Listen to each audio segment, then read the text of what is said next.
Hizi ni dalili 4 za kuwa na asidi tumboni ambazo watu wengi wanapuuza na mwisho wa siku wanaenda kupata madhara makubwa sana. Dalili ya kwanza ni kupata kichefuchefu mara kwa mara, aidha ukila au umekaa sehemu unasikia kichefuchefu bila sababu. Lakini dalili ya pili, kuwa unahisi tumbo linatoa gesi, yani unakuwa unapumua gesi mara kwa mara. Hii ni ishara kwamba wewe una tatizo la asidi tumboni. Lakini dalili ya tatu ni kuwa ukila chakula tumbo linakaa limejaa kama vile umeshiba muda wote. Hiyo ni dalili ya kwamba una tatizo la gesi kubwa au gesi nyingi tumboni. Lakini dalili ya mwisho ni kwamba ukiwa una gesi nyingi au una tatizo la asidi na gesi, ni kwamba unakuwa unatoa harufu mbaya sana mdomoni.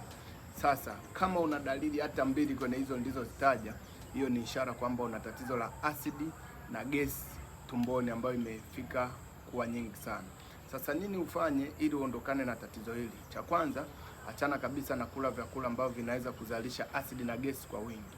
Lakini cha pili, hakikisha unafanya detox ya mwili wako ili uweze kuondoa zile kemikali pamoja na sumu ambazo zinasababisha asidi tumboni.